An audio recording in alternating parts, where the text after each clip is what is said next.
Bismillah. Assalamualaikum warahmatullahi wabarakatuh. Waalaikumsalam warahmatullahi wabarakatuh. Alhamdulillahi rabbil alamin. Assalatu wassalamu ala asyrafil anbiya wal mursalin. Sayyidina Maulana Muhammadin wa ala alihi wa sahbihi ajma'in. Allahumma salli ala Sayyidina Muhammadin al-fatih lima wal khatim lima sabaq. Nasir haqqi bil haqq wal hadi ila siratikal mustaqim. Wa ala alihi haqqa qadrihi wa miqdaril azim. Amma ba'd. Sahabat peduli suara dakwah dan kemanusiaan, jumpa kembali di program Majelis Ngopi ya. Ngopi ini hati menggapai ridho ilahi ya. Ini di edisi 20 November 2020. Ini merupakan pertemuan yang ke-11 ya. Mudah-mudahan pertemuan dalam ke episode sekian ini kita semakin bertambah ketakwaan kita kepada Allah Subhanahu wa taala, sehingga kajian demi kajian yang kita alami menjadi ilmu yang berkah dan manfaat, sehingga menuntun kita menuju Sang Khalik di perjalanan dunia ini, sehingga kita menjadi sebuah pengabdian yang mulia pada Allah Subhanahu wa taala. Mari kita buka dengan bacaan Ummul Quran. Mudah-mudahan apa yang menjadi kajian pada malam hari ini dengan tema pentingnya silaturahim kepada ulama atau menghormati ulama. Al-Fatihah. Bismillah. Rahmanirrahim, Maliki yaumiddin. Sahabat peduli suara dakwah dan kemanusiaan, sambil istirahat di rumah, di kafe, kemudian lagi mengerjakan tugas bagi mahasiswa, baik di majelisnya Ustaz Gus Huda yang di Gresik, kemudian di Sidoarjo, di Klaka, dan khususnya di Kabupaten Lumajang. Mari kita simak. Pronojiwo. Oh ya, di Pronojiwo juga ya. Mari kita simak kajian bersama guru kita Gus Huda dengan tema pentingnya menghormati ulama. Dipersilakan guys. Bismillahirrahmanirrahim. Assalamualaikum warahmatullahi wabarakatuh. Assalamualaikum warahmatullahi wabarakatuh. Alhamdulillahi rabbil alamin. Wassalatu wassalamu ala sayyidil mursalin sayyidina wa maulana Muhammadin wa ala alihi wa ashabihi ajma'in, amma ba'd. Yang sangat saya cintai, yang sangat saya hormati para guru-guru kita semuanya, para alim, para ulama, para kiai, para ustadz, para habaib, terkhusus yang sangat saya cintai, yang sangat saya hormati seluruh dewan redaksi radio dakwah dan kemanusiaan PMS Indonesia, dan khusus untuk para pendengar dan juga para pemirsa dimanapun panjenengan berada. Dengan kondisi malam ini yang hujan mendung syahdur rintik-rintik, alangkah indahnya bagaimana kalau kita sama-sama ngaji, sama-sama santai, ngobrol, enjoy. Insya Allah dengan keberkahan majelis ini kita akan selalu senantiasa diberikan rahmat oleh Allah. Allah mengampuni dosa-dosa kita, Allah mengampuni dosa orang tua kita dan guru-guru kita, dan kita selalu senantiasa diberikan keistiqomahan dalam kebaikan dan selalu dihindari dari bara musibah dan murkanya Allah. Amin ya rabbal alamin.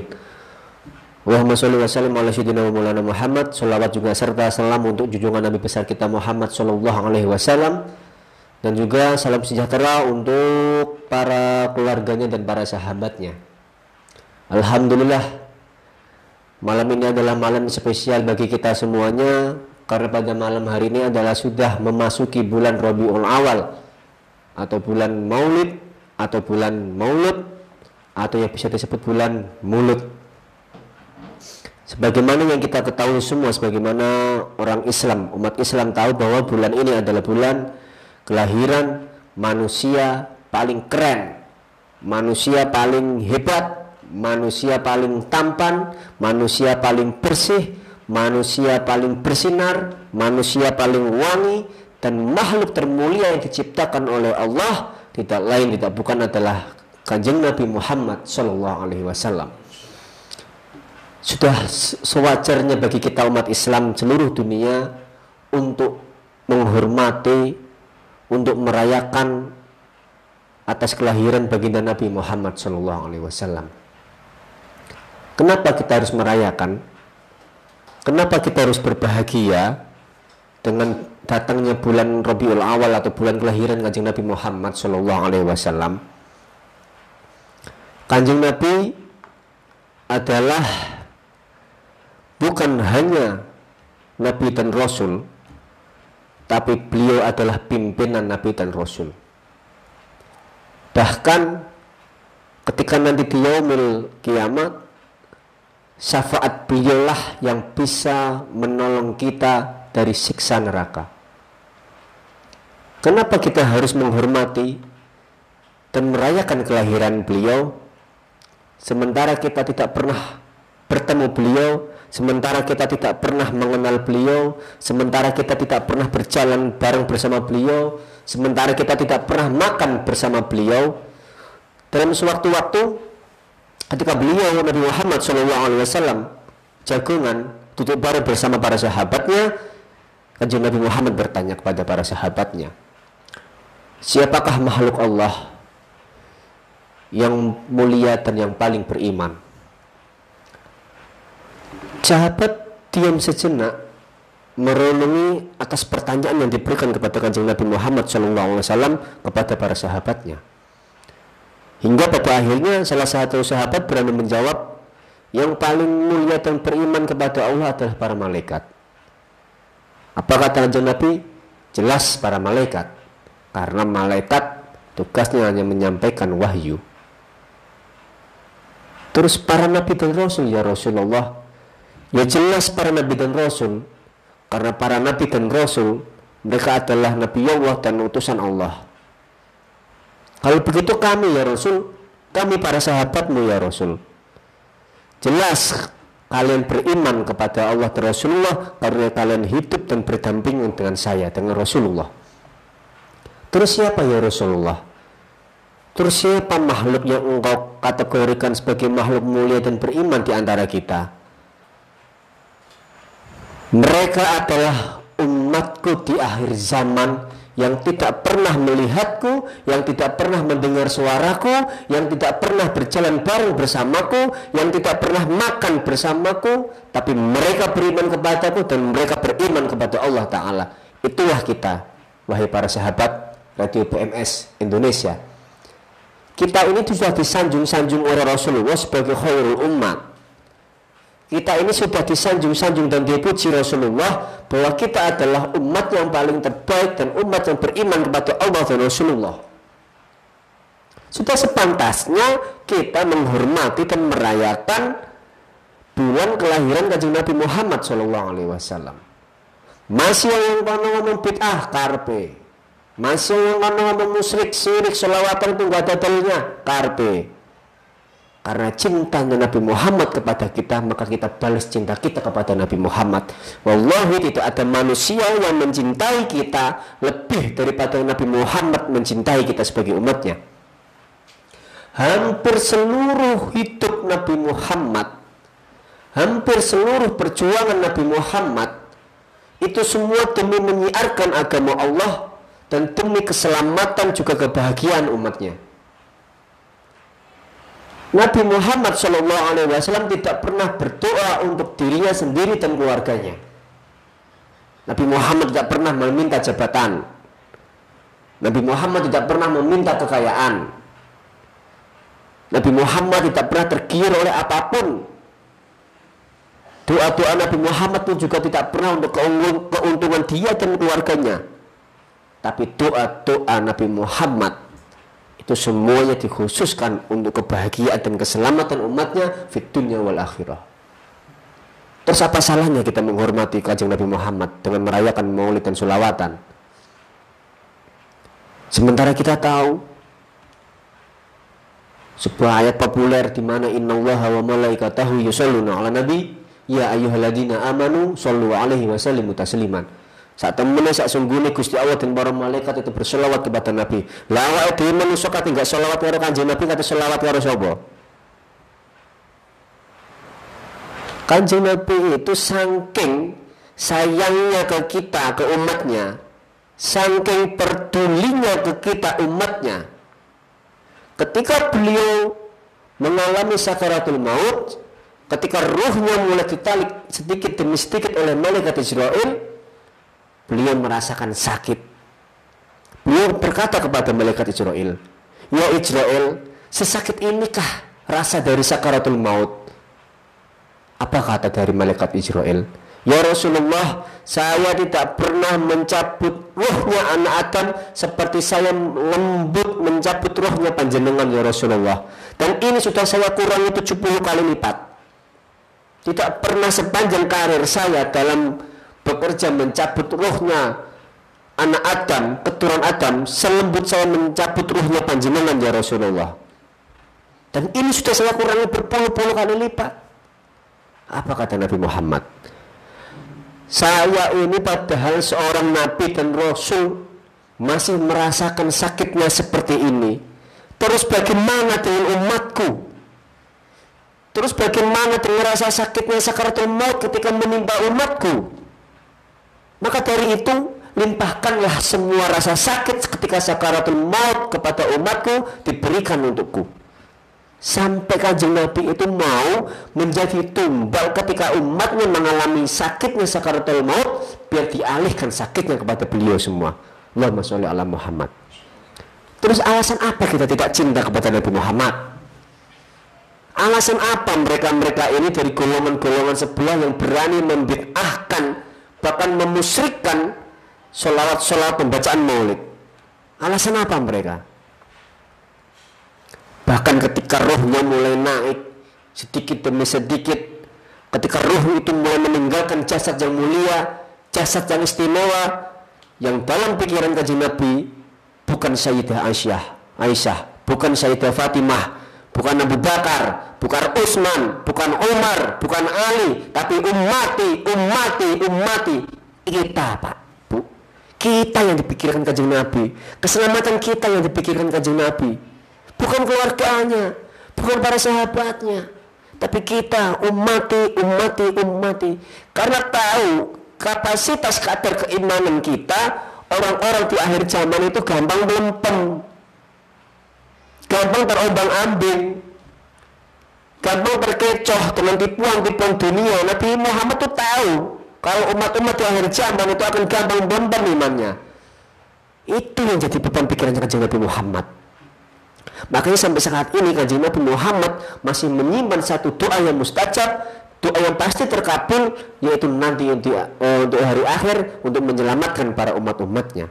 Dan kita ini alhamdulillah ditakdirkan oleh Allah menjadi umat yang terbaik dari Nabi dan Rasul yang terbaik. Kita ditakdirkan oleh Allah menjadi umat yang terbaik dari para Nabi dan Rasul yang terbaik. Bahkan Nabi Musa alaihissalam pun ingin menjadi umatnya Kanjeng Nabi. Lah kita ini sudah ditakdirkan menjadi umatnya Nabi Muhammad kok kakek sekarat. Kalau kita tidak bisa mencontoh Kanjeng Nabi, kalau kita bisa menyentuh jalannya Kanjeng Nabi, para penerusnya Kanjeng Nabi, seenggak-enggaknya jangan mencaci maki beliau, jangan mencaci maki para ulama, para habaib. Kalau nggak bisa meniru, cintai mereka. Kalau nggak bisa mencintai, ya udah, jangan membenci. Lah zaman sekarang kok ada orang yang berani membid'ahkan maulid, bahkan mensyirikkan maulid, uteknya ndidul. Sesakit apapun yang dirasakan umatnya Kanjeng Nabi itu merasakan loh. Laqad ja'alakum Allah ya Karim. Allahumma sholli ala Muhammad. Sesakit apapun yang dirasakan kan umatnya, itu Kanjeng Nabi merasakan. Kita kena duri, Kanjeng Nabi juga merasakan rasa sakit kita kena duri. Terus apa?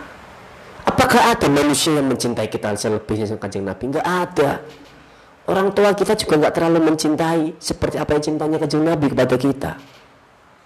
Nanti di akhirat itu semuanya sibuk dengan urusannya masing-masing, sibuk dengan perkaranya masing-masing. Dan hanya kanjeng Nabi yang bisa menyelamatkan kita, dan hanya kanjeng Nabi yang peduli kepada kita.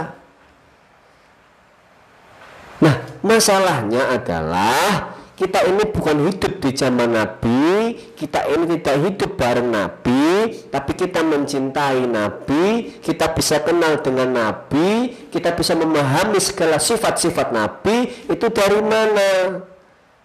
Nah, Nabi ini punya penerus-penerusnya yang diwariskan Nabi Muhammad SAW kepada penerusnya. Itu bukan jabatan, bukan pangkat, bukan duniawi, bukan popularitas, tapi ilmu.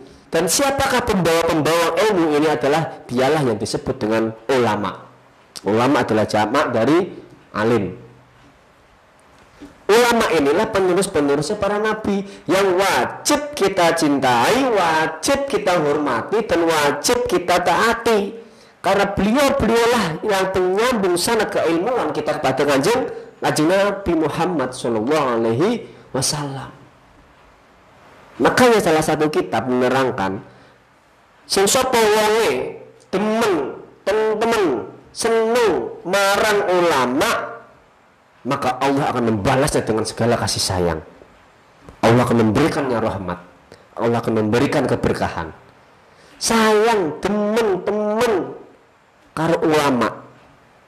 Tapi juga sebaliknya, sing sapa wonge benci, ganggu, musuhi sing jenenge ulama, maka Gusti Allah akan memberikan azabnya kepada mereka. Cuk macam-macam sampean karo ulama. Saomong-omongane ulama masih berpedoman dengan Al-Qur'an dan Al-Hadis. Sangawur-ngawur ulama masih berpegangan dengan dalil-dalil Quran dan Hadis. Jadi apa yang keluar dari kata ulama itu bukan sembarang keluar dari mulutnya, tapi semuanya punya dasar, semuanya pakai ilmu.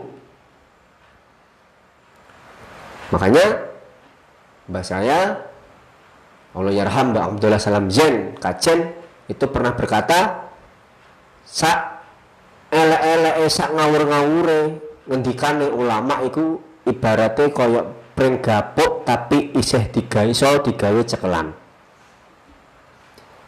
Seelek-eleke kan sak ngawur-ngawure ngomongane ulama iku ibaratnya isih koyok pring gapuk tapi isih iso digawe cekelan. Lah, kita ini ulama juga bukan, ustadz juga bukan. Kok kita kadang berani menyalahkan ulama? Kita berani berpikir negatif dengan ulama. Ulama ini siapa? Mereka pembawa ilmu-ilmu kanjeng Nabi, risalah-risalah kanjeng Nabi. Kita tidak akan pernah mengenal kanjeng Nabi kalau kita tidak mengenal ulama. Kita tidak akan mencintai kanjeng Nabi kalau para ulama-ulama ini tidak mengajarkan cinta kita pada kanjeng Nabi. Bledes sampai nek kenal kanjeng Nabi tanpa ulama. Aku baca dari buku, Gus. Saya baca dari website. Lah, buku ini siapa yang ngarang? Ulama tuh. Lah, website ini siapa yang ngarang? Mereka dapat dari mana data-data kanjeng Nabi kalau bukan dari para ulama? Apa ya? Pentingnya menghormati ulama adalah sebagaimana pentingnya kita menghormati kanjeng Nabi sebagai penerusnya kanjeng Nabi. Maka jangan pernah jauh dengan yang namanya ulama. Salah satu riwayat hadis mengatakan, sing sapa wonge adoh karo ulama, sing sapa wonge menjauhi tidak mau mendekat karo ulama, orang itu sudah mengeras hatinya. Orang itu sudah mati hatinya. Orang itu sudah tidak mau bertaat kepada Rasulullah dan taat kepada Allah karena sudah jauh dari ulama. Tapi kalau kita dekat dengan ulama, kita sering berkumpul dengan ulama, kita sering berguru kepada ulama, disitulah ibaratnya kita ini kegelapan, kita mendekati sebuah lampu yang terang benderang, maka otomatis kita akan mendapatkan pantulan-pantulan cahaya dari para ulama. Kita nggak tahu apa-apa apa, kita butuh, kita goblok, tapi kalau kita mau mendekati ulama, kita mau seraung dengan ulama, kita mau bergaul dengan ulama, otomatis sepercik setetes ilmu dari ulama-ulama ini akan masuk kepada kita dan menjadi berkah dalam kehidupan kita. Tapi wis goblok, wis butuh, wis gak roh apa-apa, sok keminter, sering ngalah ke ulama, sering benci ulama. Jangan harap punya keberkahan dalam hidup kalian. Jangan harap punya ketenangan dan kenyamanan dari hidup kalian kalau sampai jauh dari sumbernya ilmu yang dibawa oleh para ulama. Hati-hati, Pak. Duduk di majelis taklim, majelis dzikir, majelis ilmu, majelis sholawat, majelis Quran itu lebih baik daripada sholat 1000 rakaat. Lah sampean sholat tarawih tenan likur ya sanggup basem. Wis boyoke encok, sikile linu, rematike kumat, kolesterol, dase ngelu, tetek bengi sile-sile let-let. Ini hadir di majelis baru bersama para ulama itu lebih baik daripada sholat 1000 rakaat. Apakah itu ada? Ada lagi lebih baik daripada sampai mengantarkan jenazah sampai ke liang kubur, itu 1000 jenazah lebih baik. Jenazah hadir di majlis lebih baik daripada jenazah yang mengantarkan 1000 jenazah dari rumahnya ke liang kubur. Lah sak desa mosok mikate bareng mati 1000 kabeh mati kabeh, ndak mungkin, Pak. Sementara pahala orang yang mau mengantarkan jenazah ke liang lahat kubur itu diibaratkan mereka berjalan di kebun-kebun surganya Allah dan buah-buah ini sudah siap dipetik. Itu pahalanya. Dan jenengan nggak perlu mengantarkan jenazah. Karena tiap hari juga belum tentu ada yang mati di lingkungan sampean. Tapi jenengan hadir di majelis ini, majelis warisannya Kanjeng Nabi ini, jenengan bisa lebih baik daripada mengantarkan 1000 jenazah. Ada lagi? Ada. Sing sapa wong hadir di majelis ngunggu bareng karo ulama, wong iki luwih apik tenimbang menziarahi saudara teman yang sakit 1000 jumlahnya. Orang yang mau hadir di majelis duduk bareng bersama ulama itu lebih baik daripada menziarahi 1000 orang sakit. Apakah di rumah sakit ada 1000 pasien? Apakah di rumah sakit itu kita kenal semua yang sakit? Enggak kan? Tapi ini ada pahala yang lebih indah, lebih besar daripada menziarahi 1000 orang sakit, yaitu hadir di majelis taklim, dzikir, Quran, sholawat, dan duduk bersama para ulama.